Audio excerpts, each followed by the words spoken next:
मैं ये रात कभी नहीं भूलूंगा। जिस पिज़्ज़ा की दुकान पर मैं काम करता था वो बंद ही होने वाली थी और मैं घर जाने के लिए तैयारी कर रहा था जब वो फ़ोन बजा। मैं उस रात काउंटर पर अकेला ही काम कर रहा था तो मैं ही सब कॉल्स उठा रहा था। मैंने फ़ोन उठाया। वहाँ पूरी तरह सन्नाटा था तो मैंने फ़ोन रख दिया।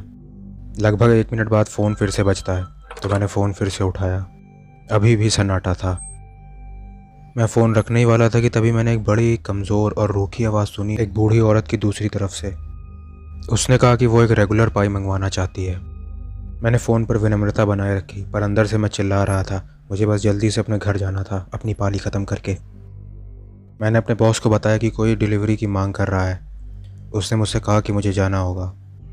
पहले मैं थोड़ा निराश था पर फिर मुझे एहसास हुआ कि मुझे एक और टिप मिलने के आसार हैं और बूढ़े लोग हमेशा ज़्यादा टिप देते हैं। तो मैंने तय किया कि ये ठीक था।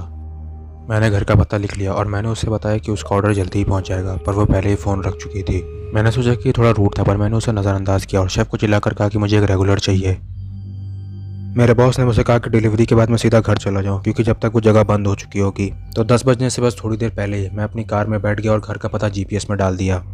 वो घर 11.25 किलोमीटर दूर था। जीपीएस मुझे कस्बे की शान तरफ ले आया था।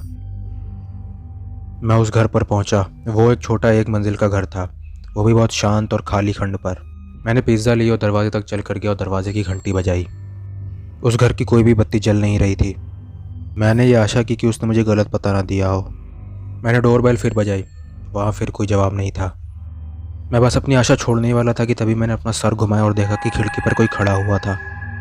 मैं पहले थोड़ा डर गया और पीछे की तरफ खिसका, पर आखिर में मैं खिड़की के पास तक गया उस आदमी को देखने के लिए। वो एक बूढ़ी औरत थी, शायद अपनी आखिरी 70 में।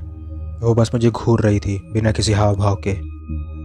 मैंने उससे कांच से चिल्लाकर कहा कि मेरे पास उसके पिज़्ज़ा हैं।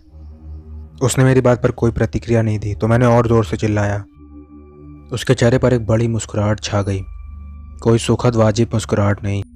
वो एक ऐसी मुस्कान थी जिससे मेरी रीढ़ की हड्डी अंदर तक कांप उठी। मुझे अभी तक वो चेहरा याद है जो उसने उस खिड़की के पीछे से बनाया था। मैंने तय किया कि मैं अब तक काफ़ी डर चुका था और मैं अपनी गाड़ी के पास वापस चला गया और पिज़्ज़ा को पैसेंजर सीट पर रख दिया। मुझे अपने बॉस को इसके बारे में बताना था। मैंने उसको जल्दी से एक मैसेज भेजा और अपनी गाड़ी चालू की, नरक से भागने के लिए तैयार। मैंने अपनी दाईं तरफ देखा, एक और बार उस तरफ देखने के लिए, उस औरत को देखने के लिए जो मेरी दाईं और उस पैसेंजर सीट की खिड़की के बाहर खड़ी हुई थी। वो मुझे बिल्कुल वैसे ही घूर रही थी जैसे उसने मुझे पहले घूरा था। मैंने अपनी गाड़ी चलाई और सीधा उसे नीचे वाली सड़क की ओर बढ़ा लिया बिना पीछे देखे। मेरे बॉस ने फिर कभी मुझसे देर रात डिलीवरी करने को जोर नहीं दिया।